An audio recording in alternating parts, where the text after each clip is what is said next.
तुझी गाठ आता पूर्वा पाटील सोबत आहे.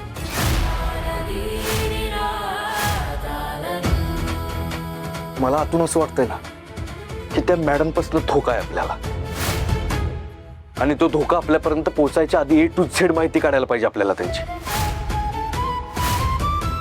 आता मी सांगतोय तसं करा. त्या पूर्वा पाटील मॅडमची ना सगळी माहिती काढा. अरे हे असं आजारपण न बघता एखाद्याला घरातून कामावर घेऊन जाणारी बाई किती दगडाच्या काळजाची असेल याचा विचार करा जरा. नाही बरोबर आहे, पण दादा हे बघ, तू मंजू वहिनींना वेळच्या वेळी गोळ्या घ्यायला सांग, सगळं ठीक होईल. आणि ऐक, त्या घराकडे आलं का नाही त्यांना आपण अजिबात कामाला लावायचं नाही, हालचालच करू द्यायची नाही, आणि काय असेल ते जागच्या जागी आणून द्यायचं त्यांना, मग तर झालं का. आणि सध्या तुझी इच्छा आहे ना त्या मॅडमची सगळी माहिती काढायची, सगळी कुंडली बाहेर काढू त्यांची आपण. तू फक्त शांत राहा, तू फक्त डोकं तुझं शांत ठेव. थांब एक मिनिट, पाणी पी. आणि बघ आता मंजू वहिनी औषधं घेतात ना, त्यामुळे लवकर लवकर बऱ्या होतीलच, काळजी करू नकोस तू.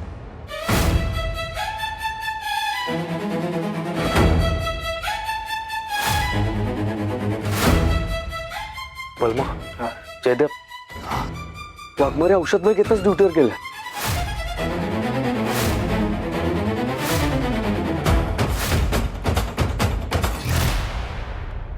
या तुम्ही.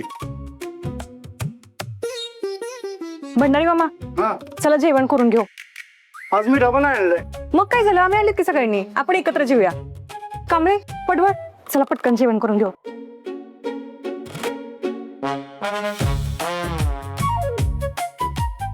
अरे हे काय, जेवून घेऊया लवकर आपण, उगा टाइमपास नको. ते पूर्वा मॅडम आले ना तर रागावतील. तर पूर्वा मॅडम आल्याला डोक्याला तापच झाल्यात का, आपल्या माथी मारले त्यांना काय माहिती. त्या आल्यापासून मला हल्ली ड्युटीवर यावंसच वाटत नाही. बघावं तेव्हा सारखी कचकच कचकच कचकच सुरू असते त्याची.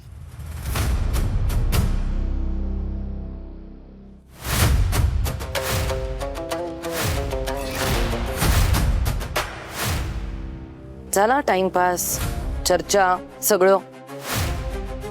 आता मी तुम्हाला सगळ्यांना वॉर्न करतेय,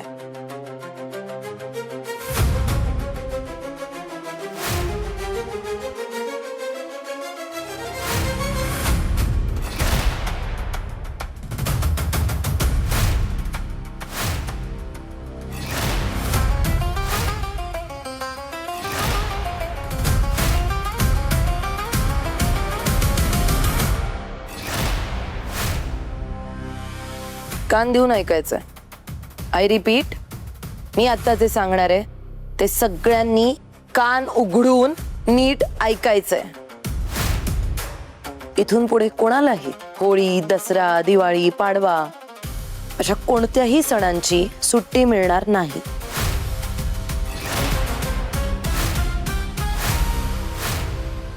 सुट्टीचं नाव जरी माझ्या कानांवर पडलं ना तरी त्याचा परिणाम थेट तुमच्या पगारांवर होणार. With this in your mind, okay?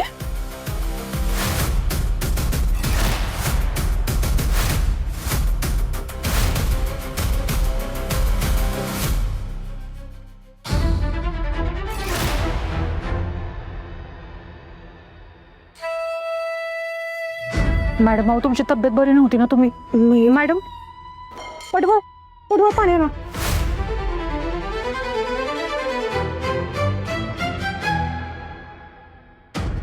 Madam पाणी घ्या, मॅडम पाणी घ्या.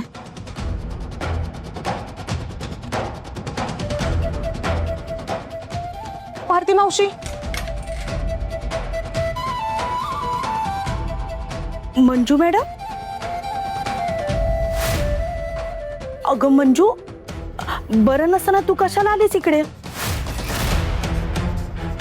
सत्यजित प्रभाकर सुर्वे, ही काही फक्त एक फाईल नाहीये, हा तुझा कायमचा मुसक्या आवळण्याचा एक चांगला मार्ग आहे. तू माझ्या डॅडी साहेबांना, माझ्या आईला ज्या काही जखमा दिल्यात ना त्याच्या वेदना तुलाच सहन कराव्या लागणार.